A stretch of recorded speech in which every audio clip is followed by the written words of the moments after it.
الحمد لله نحمده ونستعينه ونستغفره ونؤمن به ونتوكل عليه ونعوذ بالله من شرور أنفسنا ومن سيئات أعمالنا من يهده الله فلا مضل له ومن يضلله فلا هادي له ونشهد أن لا إله إلا الله وحده لا شريك له ونشهد أن سيدنا ومولانا محمدا عبده ورسوله صلى الله تعالى عليه وعلى آله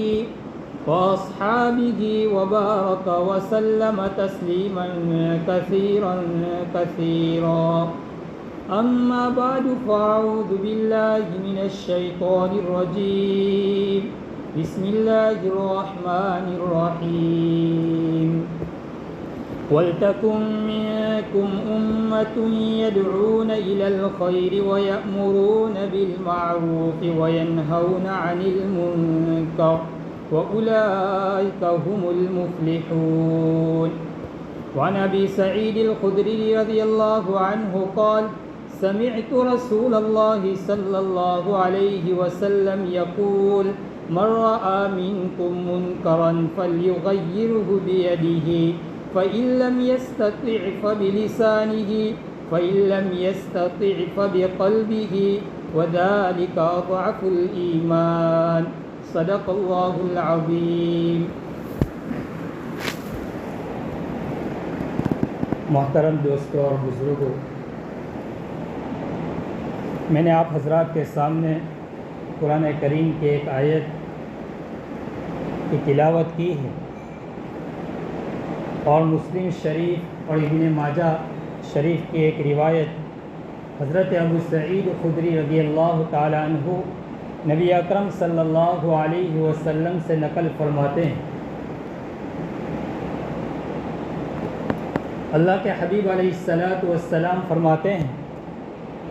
جب دنیا کے اندر میں کوئی برائی دیکھو، من رأى منکم منکرا، جب دنیا کے اندر میں کوئی برائی دیکھو، منکر اس چیز کو کہتے ہیں کہ کوئی برائی ہو، چاہے وہ چھوٹی ہو یا وہ بڑی ہو، یہ نہیں دیکھا جائے گا کہ کبیرہ ہے، بڑا گناہ ہے تو اس کو روکو اور چھوٹا گناہ ہے تو اس کو چھوڑ دو. یہ تو مرے ہوئے دلوں کی بات ہے. نبی اکرم صلی اللہ علیہ وسلم نے فرمایا چاہے وہ برائی چھوٹی ہو یا بڑی، فرمایا اس سے روکنے کی کوشش کرو. من رأى منکم منکرا فلیغیرہ بیدہ، اگر تمہیں ہاتھ سے روکنے کی طاقت ہے تو اس کو ہاتھ سے روکو. جیسے بادشاہ وقت کو طاقت ہوتی ہے کہ وہ جبر کر سکتا ہے، وہ مار سکتا ہے، وہ مجبور کر سکتا ہے بات کو منوانے کے اوپر، اسی طرح ایک باپ کو یہ طاقت ہوتی ہے کہ وہ اپنی اولاد کے اوپر تنبیہ کر سکتا ہے اور اس کو برائیوں سے روک سکتا ہے. اللہ کے حبیب علیہ السلام فرما رہے ہیں من رأى منکم منکرا فلیغیرہ بیدہ، کہ جب کوئی برائی دیکھو اس کو تم ہاتھ سے روک سکتے ہو تو ہاتھ سے روکو. فإن لم يستطع، اگر تم ہاتھ سے نہیں روک سکتے تو تم اس بات کو تم زبان سے روکو کہ یہ برا ہے، یہ جو کام ہو رہا ہے یہ برا ہے، یہ صحیح نہیں ہے، اس سے اللہ تعالیٰ ناراض ہوتا ہے، رسول اللہ صلی اللہ علیہ وسلم اس سے ناراض ہوتے ہیں، معاشرہ اس سے خراب ہوتا ہے، بے حیائی کا کام ہے، معاشرہ بگاڑ پر چڑھ جاتا ہے اور معاشرے کے اندر میں امن و امان ختم ہو جاتا ہے. فرماتے ہیں اگر اس کو بھی نہیں روک سکتے ہیں فَإِن لَمْ يَسْتَطِعْ، اگر تم زبان سے بھی تمہارے اندر میں طاقت نہیں ہے روکنے کی تو اللہ کے حبیب علیہ السلام نے فرمایا فَبِقَلْبِهِ، اپنے دل کے اندر میں اس کو برا سمجھو کہ یہ جو کچھ ہو رہا ہے یہ برا ہو رہا ہے. نماز نہیں پڑھ رہے ہیں یہ غلط ہو رہا ہے، نماز نہیں پڑھ رہے ہیں، زنا کے اندر میں مبتلا ہے تو سمجھو کہ یہ برا کر رہا ہے. درخت کے اندر میں مبتلا ہے تو سمجھو کہ یہ برا ہو رہا ہے،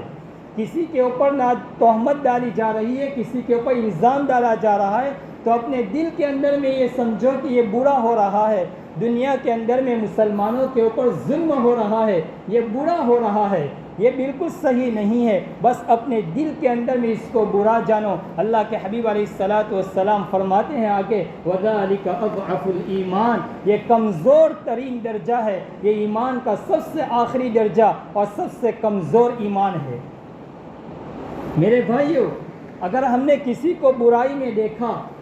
اور کسی کو بے حیائی کرتے ہوئے دیکھا اور ہم نے اس کو نہیں روکا، باپ اپنی اولاد کو دیکھ رہا ہے کہ میری اولاد فجر کی نماز نہیں پڑھ رہی ہے اور اس کو سویا سنے ہی دیا جا رہا ہے اور اس کو کچھ نہیں کر رہا ہے، اسی طرح غیبت کے اندر میں مبتلا ہے اور اس کو کچھ نہیں کر رہے ہیں، اس کا مطلب یہ ہے کہ تم خود اس کی برائی کے اوپر راضی ہو، تم خود اس کی برائی کے اوپر راضی ہو، تم اس سے خوش ہو رہے ہو۔ دنیا کے اندر میں مسلمانوں کے اوپر ظلم کی بربریت ہے، مسلمانوں کے اوپر ظلم ہو رہا ہے اور تم اس کو دیکھ رہے ہو اور تم اس کے لیے ہاتھ نہیں اٹھا سکتے اور تم اس کے لیے کوئی آواز نہیں اٹھا سکتے، تم اس کو برا بھی نہیں سمجھ رہے ہو اور اپنے آنکھوں سے آنسو بھی نہیں بہا رہے ہو، تو سمجھو میرے بھائیو وَذَلِكَ أَضْعَفُ الْإِيمَانِ نہیں، بلکہ تم ان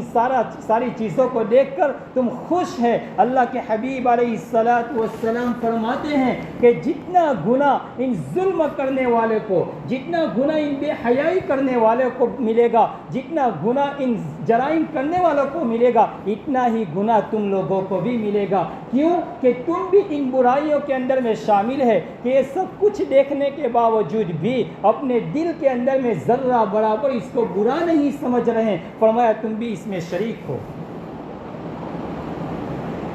قرآن کریم میں نبی اکرم صلی اللہ علیہ قرآن کریم میں اللہ تبارک و تعالیٰ فرماتے ہیں کہ انہی اعمال کے اوپر کامیابی ہے۔ اللہ تبارک و تعالیٰ قرآن کریم میں فرماتے ہیں والعصر، زمانے کی قسم، ان الانسان لفی خسر، کہ تمام کے تمام انسان خسارے میں ہے، تمام کے تمام انسان خسارے میں ہے، مگر کامیاب کون ہے؟ جو چار کام کرے، الا الذین آمنوا، جو لوگ ایمان لایا، وعملوا الصالحات، اور اعمال صالحہ کیا۔ یہ دو کام تو الحمدللہ ہم کر رہے ہیں کہ ہم کلمہ بھی پڑھ رہے ہیں اور ہم اعمال صالحہ بھی کر رہے ہیں، ہم 5 وقت کی نماز بھی پڑھ لیتے ہیں، ہم رمضان المبارک کے روزے بھی رکھ لیتے ہیں، ہم صدقہ کا بھی اہتمام کرتے ہیں، زکوٰۃ بھی ادا کرتے ہیں، تو ہم اعمال صالحہ تو کر لیتے ہیں، لیکن آگے 2 کام اور بیان فرما رہے ہیں وَتَوَاصَوْا بِالْحَقِّ، فرماتے ہیں کہ تم صحیح بات کہو، تم حق بات کہو، تم امر بالمعروف کرو، نہی عن المنکر کرو، اور تم بھلائی کی بات کرنے کا حکم دو، تم اچھے کام کی ترغیب دو، برائی سے ان کو روکو، وتواصوا بالصبر، اور گناہوں سے روکو۔ یہاں صبر سے وہ صبر مراد نہیں ہے جو انسان کے اوپر مصیبت آتی ہے اور جو صبر کرتے ہیں وہ صبر یہاں مراد نہیں ہے، یہاں صبر سے مراد ہے کہ تم اپنی آنکھوں سے دیکھ رہے ہیں کہ ظلم ہو رہا ہے، تم اپنے آنکھوں سے دیکھ رہے ہیں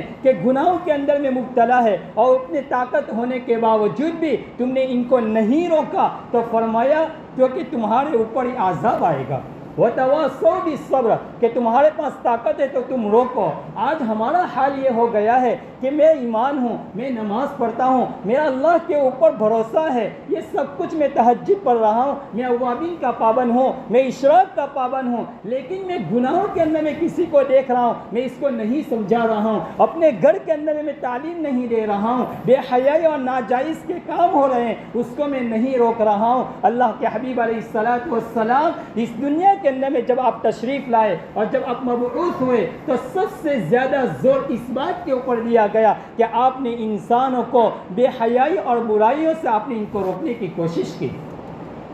اس لیے کہ میرے بھائیوں، جب معاشرے کے اندر میں بے حیائی عام ہو جاتی ہے، جب معاشرے کے اندر میں گناہ عام ہو جاتے ہیں تو پھر اللہ تبارک و تعالیٰ کا عذاب آتا ہے، اور جب اللہ کا عذاب آتا ہے تو یہ نہیں دیکھتے ہیں کہ کون اچھا ہے کون برا ہے، اس کے اندر میں سارے لوگ لپیٹ کے اندر میں آ جاتے ہیں، اس لپیٹ میں سارے انسان ہی آ جاتے ہیں۔ اس میں یہ نہیں دیکھا جائے گا کہ وہ حاجی صاحب ہے، وہ نماز کا پابند ہے تو ہوا کا جھونکا اور اللہ کا عذاب اور زلزلہ اس کا گھر کو چھوڑ کر دوسروں کے گنہگاروں کے پاس سے چلا جائے گا، ایسا نہیں ہے۔ بخاری شریف کی روایت ہے، اور بخاری شریف میں نبی اکرم صلی اللہ علیہ وسلم اس واقعے کو نقل فرما رہے ہیں۔ فرمایا اللہ تبارک و تعالی نے جبرائیل علیہ السلام کو حکم دیا کہ بنی اسرائیل کے اندر میں فلاں بستی ہے، فرمایا وہاں جاؤ اور ان کو اوپر سے ان کو نیچے کر دو، ان کو الٹ دو، اس لیے کہ وہ بے حیائی کے اندر میں مبتلا ہے، وہ گناہوں کے اندر میں مبتلا ہے۔ تو جبرائیل علیہ السلام نے فرمایا باری تعالیٰ اس میں تو تیرا ایک نیک بندہ بھی ہے، اس میں تو ایک عبادت گزار بندہ بھی ہے، کیا میں سارے لوگوں کو الٹ دوں؟ فرمایا سارے انسانوں کو الٹ دو۔ جبرائیل علیہ السلام بار بار کہہ رہے ہیں باری تعالیٰ وہ تو عبادت گزار ہے، وہ تو تہجد گزار ہے، وہ تو نیک ہے، فرمایا سارے انسانوں کو الٹ دو، جتنے اس بستی کے اندر میں سب کو الٹ دو۔ فرمایا اللہ وہ نیک ہے، فرمایا وہ ضرور نیک ہے، وہ عبادت گزار ہے، لیکن الا الذین آمنوا وعملوا الصالحات، وہ ایمان بھی ہے اور عمل صالحہ بھی دونوں کام کر رہے ہیں، لیکن فرمایا اس نے اپنے آنکھوں سے دیکھا، اس کے باوجود ان لوگوں کو گناہوں سے نہیں روکا۔ تو اللہ کا جب عذاب آتا ہے تو اس کی لپیٹ میں سارے انسانوں کو لے لیتا ہے، اب رہا اس کا ایمان اور اعمال صالحہ، فرمایا قیامت کے دن میں اس کا بدلہ دوں گا۔ لیکن جب اللہ کی طرف سے عذاب آتا ہے تو اس عذاب کے اندر میں سارے انسان اس کی لپیٹ کے اندر میں آ جاتے ہیں۔ اس لیے میرے بھائیوں الا الذین آمنوا وعملوا الصالحات کہ ایمان اور اعمال صالحہ پر اکتفا نہیں، آگے ہے وتواصوا بالصبر وتواصوا بالحق وتواصوا بالصبر کہ آپ بھلائی کا حکم دو، امر بالمعروف کرو، نہی عن المنکر کرو اور گناہوں سے روکو، یہ دو کام یہ بھی ہے۔ لیکن آج ہم دو کام تو کرتے ہیں لیکن دو کام نہیں کرتے ہیں۔ مجھے اس وقت ایک بات یاد آئی، فیضی آپ نے نام بھی سنا ہوگا، انہوں نے ایک تفسیر لکھی ہے، بغیر نقطے کی 2 جلدوں میں تفسیر لکھی، اور انہوں نے اپنے آپ کو مدعی تھا کہ میں عالم ہوں، اور اپنے آپ کو علم کی طرف منسوب بھی کرتا تھا کہ میں بہت بڑا عالم ہوں، اس طرح کا وہ دعویٰ بھی کرتا تھا۔ وہ کسی کا وہ وزیر بھی تھا۔ فرماتے ہیں کہ وہ 2 جلدوں میں اس نے ایک تفسیر لکھی ہے بغیر نقطے کی، ایک نقطہ اپنی کتاب میں تفسیر میں نہیں لکھا، وہ فارسی میں انہوں نے تفسیر لکھی ہے، جس طرح کے با کے نیچے نقطہ ہوتا ہے، تا کے اوپر نقطے ہوتے ہیں، اپنی 2 جلد کے اندر میں پورے قرآن کریم کی فارسی میں تفسیر بھی لکھی، اور ایک لفظ اور ایک حرف بھی نقطہ والا اس نے ذکر استعمال نہیں کیا کہ اس کے پاس علم کا کتنا خزانہ اور الفاظ کے کتنا ذخیرہ ہوگا۔ بہرحال ایک مرتبہ وہ داڑھی منڈوا رہے تھے نائی کے پاس، وہاں سے ایک بزرگ کا گزر ہوا تو اس بزرگ نے کہا کہ آگاہ می تراشی، کہ آقا تم داڑھی تراش رہے ہو؟ تو اس نے فارسی میں فوراً جواب دیا ولے دلے کسے نمی تراشم، میں اپنی ہی داڑھی تو منڈوا رہا ہوں، کسی کا دل تو نہیں منڈتا ہوں، میں کسی کا دل تو نہیں تراش رہا ہوں۔ تو اس بزرگ نے فوراً جواب دیا ولے دلے رسول می تراشی، تو رسول کے دل کو کھرچ رہا ہے، تو رسول کے دل کو تکلیف پہنچا رہا ہے، تو نبی علیہ السلام کو ایذا پہنچا رہا ہے۔ آج میرا اور آپ کا حال یہ ہو گیا ہے کہ ہم کسی کو برائی سے روکنے کے ہمارے اندر میں ہمت نہیں ہے، کیونکہ حاجی صاحب ناراض ہو جائیں گے، ہدیہ بند ہو جائے گا، ناراض ہو جائیں گے، برسوں کا تعلق ہے خراب ہو جائے گا۔ اللہ اکبر، اس کے دل کے ٹوٹنے کی تو ہمیں فکر ہے، اللہ کا احکام ٹوٹ رہا ہے اس کی ہمیں کوئی فکر نہیں۔ اللہ کا احکام آباد ہو جائے اس کی فکر ہونی چاہیے میرے بھائیوں۔ لیکن نبی اکرم صلی اللہ علیہ وسلم نے فرمایا کہ آپ اس طرح سمجھائے جیسا کہ قرآن کریم ہمیں بتلا رہا ہے، ادعو الی سبیل ربک بالحکمت والموعظۃ الحسنہ وجادلہم باللتی ہی احسن، کہ اچھے طریقے سے، بھلے طریقے سے آپ ان کو سمجھاؤ، آپ انہیں اچھے اخلاق کے ذریعے ان سے بات کرو۔ جیسا کہ نبی اکرم صلی اللہ علیہ وسلم کے پاس ایک صحابی آئے اور انہوں نے اللہ کے رسول صلی اللہ علیہ وسلم سے فرمایا کہ اللہ کے رسول میں آپ کے ہاتھ کے اوپر بیعت ہونا چاہتا ہوں، لیکن میری ایک شرط ہے۔ فرمایا کیا شرط ہے؟ کہا میری ایک شرط یہ ہے کہ میں زنا نہیں چھوڑوں گا، میں زنا نہیں چھوڑوں گا۔ میں بیعت ہو رہا ہوں۔ صحابہ غصے ہو گئے، یا رسول اللہ یہ کیسے شرطیں ہیں؟ اللہ کے حبیب علیہ السلام نے ان سے فرمایا کہ خاموش ہو جاؤ، خاموش ہو جاؤ، انہیں کچھ نہ کہو۔ اللہ کے حبیب علیہ السلام اب انہیں سمجھا رہے ہیں۔ فرمایا آپ کی بیٹی ہے، آپ کی بھی ماں ہے، آپ کی بھی بہن ہے، فرمایا اس کے ساتھ کوئی زنا کرے تو کیا آپ قبول کریں گے؟ فرمایا اللہ کے رسول نہیں، بالکل برداشت نہیں کر سکتا۔ آپ کی بیٹی کے ساتھ کوئی زنا کرے کیا آپ کو منظور ہے؟ فرمایا بالکل نہیں۔ آپ کی ماں کے ساتھ کوئی اس طرح بدکاری کرے؟ فرمایا نہیں۔ ایک منٹ ایسی آیا، ایک وقت ایسا آیا کہ اس نے اللہ کے رسول صلی اللہ علیہ وسلم سے فرمایا، اے اللہ کے رسول میں اس سے بھی توبہ کرتا ہوں کہ میں زنا بھی چھوڑ دوں گا۔ یہ ہے نبی اکرم صلی اللہ علیہ وسلم نے فرمایا کہ اچھے طریقے سے، نرم لہجے سے آپ سمجھائیں، ادعو الی سبیل ربک بالحکمت والموعظۃ الحسنۃ وجادلہم باللتی ہی احسن۔ اللہ کے رسول صلی اللہ علیہ وسلم کے پاس ایک عورت آئی، فرمایا اللہ کے رسول صلی اللہ علیہ وسلم میں آپ کے ہاتھ کے اوپر بیعت ہونا چاہتی ہوں۔ مسلم شریف کے اندر میں روایت ہے کہ اللہ کے رسول میں بیعت ہونا چاہتی ہوں، لیکن ایک شرط ہے کہ میں نوحہ کرنا نہیں چھوڑوں گی،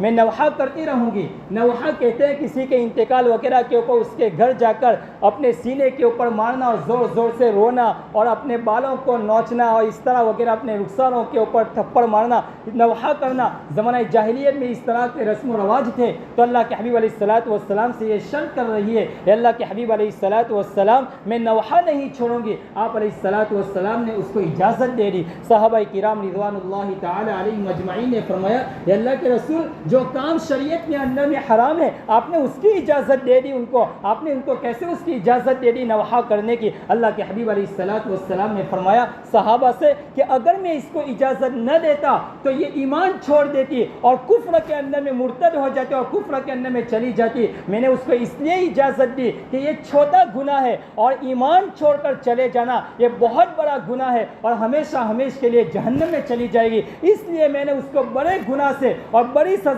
جہنم میں جانے سے روکنے کے لیے اس کو ایک چھوٹا گناہ کرنے کی اجازت دے دی کہ آگے جا کر اللہ اس کو ہدایت دے گا اور اس سے بھی وہ توبہ کر لے گی۔ اللہ تبارک و تعالی نے قرآن کریم کے اندر میں حضرت موسیٰ علیہ نبینا علیہ السلام کو جب فرعون کے پاس جا رہے تھے تو آپ نے فرمایا فَقُولَا لَهُ قَوْلًا لَيِّنًا لَعَلَّهُ يَتَذَكَّرُ أَوْ يَخْشَىٰ۔ اے موسیٰ آپ فرعون کے پاس دعوت دینے جا رہے ہیں، لیکن نرمی کے ساتھ ان کے ساتھ بات کرنا، انہیں اچھے طریقے سے ان کو سمجھانا، اس لیے کہ وہ انا ربکم الاعلیٰ کا دعوے دار تھا۔ اللہ تبارک و تعالیٰ نے موسیٰ علیہ نبینا علیہ السلام کو فرعون کے پاس نرمی سے اور نرم لہجے میں بات کرنے کا حکم فرمایا۔ موسیٰ علیہ السلام کہنے لگے باری تعالیٰ وہ تو ربوبیت کا دعویٰ کر رہا ہے، وہ تو ربوبیت کا دعویٰ کر رہا ہے اور وہ تو تکبر سے بھرا ہوا ہے، کیا آپ مجھے ان کے ساتھ اس طرح بات کرنے کا حکم دے رہے ہیں؟ اللہ فرما رہے ہیں موسیٰ تم نے ان کا گھر کا نمک کھایا ہے، تم ان کے گھر میں پلے ہو، یہ نمک حرامی ہو جائے گی کہ تم ان کے ساتھ سختی کے ساتھ بات کرو۔ آپ وہاں جائیے اور ان کے ساتھ نرمی کے ساتھ بات کریے۔ لیکن میرے بھائیو ہمارا مزاج یہ بنتا جا رہا ہے کہ عیسائی لوگوں کا جو مزاج ہے وہ جب دعوت دیتے تو بہت نرمی کے ساتھ اور بہت آہستہ کے ساتھ اور نرم لہجے میں وہ دعوت دیتے ہیں، اور ہمارا جو مقصد اور ہمارا جو تیور ہو جاتا ہے وہ ہم غصے میں آ جاتے ہیں، کسی کے ساتھ ہاتھا پائی کرتے ہیں، ہماری پیشانی کے اوپر بل آ جاتے ہیں۔ اور قرآن تو ہمیں حکم دے رہا ہے ادعو الی سبیل ربک بالحکمت والموعظۃ الحسنۃ وجادلہم باللتی ہی احسن۔ بہرحال میرے بھائیو میں نے آپ کے سامنے مسلم شریف کی روایت نقل کی، من رأى منکم منکرا فلیغیرہ بیدہ فإن لم یستطع فبلسانہ فإن لم یستطع فبقلبہ وذلک اضعف الایمان، کہ اس وقت جو حالات ہے اور ہم جو دیکھ رہے ہیں اور ہمارے جسم کے اوپر کوئی جو تک نہیں رونگتی اور ہمارے اوپر اس کے کوئی آثار نظر نہیں آتے اور ہم آرام سے کھا رہے ہیں، ہم آرام سے پی رہے ہیں، ہم آرام سے گھوم رہے ہیں اور ہم آرام سے تماشے کا دیکھ رہے ہیں، میرے بھائیو یہ ہمارا اس وقت کا حال نہیں ہونا چاہیے۔ ہمیں فکر ہونے چاہیے کہ امت کے اوپر کیا حالات ہے، ہم وہاں نہیں جا سکتے، ہم اپنے ہاتھ سے نہیں روک سکتے، ہم نہیں بول سکتے، لیکن اپنے دل کے اندر میں اتنا تو کر سکتے ہیں کہ امت امت کے اوپر جو حالات ہے اس کو ہم اپنے دل کے اندر میں برا تو جانے، ہم اس کے اپنے دل میں برا تو جانے۔ مسند احمد کی روایت ہے، اللہ کے رسول صلی اللہ علیہ وسلم فرماتے ہیں کہ قرب قیامت سے پہلے ایک ایسا فتنے اور ایسے فتنے رونما ہوں گے کہ ایمان جو ہے وہ ملک شام چلا جائے گا، اور بہت مختصر لوگ ہوں گے کہ جن کے دلوں کے اندر میں ایمان ہوگا، سارے لوگ بے راہ ہو جائیں گے، سب کے دلوں سے ایمان ختم ہو جائے گا۔ لیکن میرے بھائیوں، اتنا سب کچھ ہونے کے باوجود ابھی 2 دن کا ایک واقعہ ہے، اسی بستی کا میں ایک نام تو نہیں لیتا، میرے پاس آئے، مولانا فجر کے اندر میں جو قنوت نازلہ چلا اس کو بند کر دو، یہ لڑتے رہیں گے مرتے رہیں گے، اپنے کو کیا؟ میرے بھائیوں، میرے دل کے اندر میں اللہ کی قسم کھا کر کہتا ہوں، میرے دل میں میرے آنکھوں سے آنسو نکل گئے، اور ابھی تک میرے دل کے اندر یہ احساس ہے کہ اس کا ایمان ہے کہ نہیں ہے، اس کا ایمان ہے کہ نہیں ہے۔ کیا کہہ رہے ہیں کہ جمعہ کے دن فجر کی نماز میں سورہ سجدہ سورہ دہر بند کر دو۔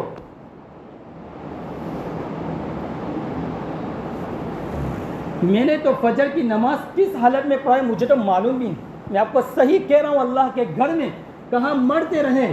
جنگ ہمیں کیا مطلب، یہ سب بند کر دو، ہم 50-45 مرتبہ ہم آمین آمین کب تک کہتے رہیں گے قنوت نازلہ۔ اللہ کے حبیب علیہ الصلاۃ والسلام نے فرمایا کہ میرے بھائیوں، دنیا کے کسی بھی کونے کے اندر میں مسلمان پریشان ہے، مسلمان کو تکلیف ہے، تو ہمیں اس کا احساس ہونا چاہیے، ہمیں یہ درد ہونا چاہیے کہ ہمارا بھائی کس حالت کے اندر میں ہے۔ ایک آدمی ہے، اس کے پورے گھر کے سامنے، اس کے سامنے 24 جنازے ہیں، اس کے خاندان کے، اس کے رشتہ دار کے 20-24 جنازے ہیں، اور وہ کہہ رہے ہیں اللہ میں اسی حالت میں بھی تجھ سے راضی ہوں کہ تو مجھے ان کے ساتھ ملا دے۔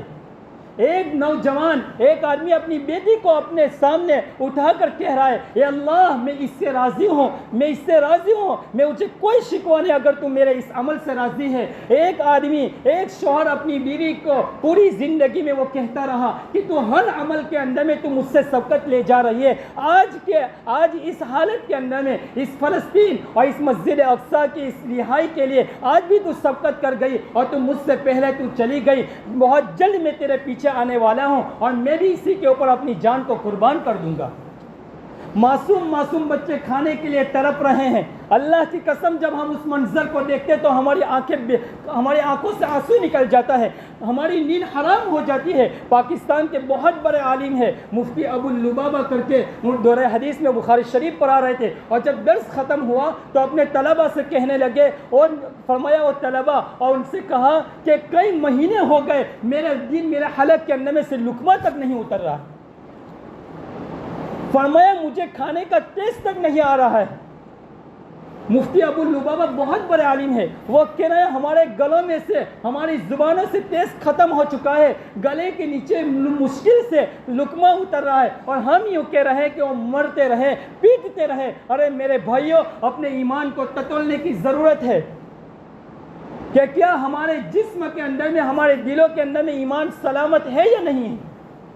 اس لیے میرے بھائیوں، یہ سب کچھ دیکھنے کے باوجود اگر ہم آواز نہیں اٹھا سکتے، ہمارے اس طرح کے الفاظ سے ان کو کوئی نقصان پڑنے والا نہیں ہے۔ اللہ کے حبیب علیہ الصلاۃ والسلام فرما رہے ہیں ہم ان کی مدد کریں یا نہ کریں، اللہ تبارک و تعالیٰ ان کی مدد کرے گا، اور اللہ انہیں غالب کرے گا۔ ایک دن وہ آئے گا کہ انشاءاللہ مسجد اقصیٰ آزاد ہوگی، اور انشاءاللہ ہم وہاں 5 وقت کی نماز پڑھنا اللہ ہمیں مقدر فرمائے گا۔ 50-60 ہزار سے زیادہ لوگ دنیا سے رخصت ہو گئے، کئی ہزار زخمی ہو گئے، کتنے ہزار کی تعداد پہنچ چکی ہے، اور ہم اپنے زبان سے اس طرح کے الفاظ بولے، یقیناً بہت صدمے کی بات ہے، بہت افسوس کی بات ہے، اور یہ دن بدن بڑھتے جا رہے ہیں میرے بھائیوں۔ اس لیے اللہ تبارک و تعالی ہمیں صحیح معنی میں امت کا درد، امت کی فکر اور امت کی قرن نصیب فرمائے۔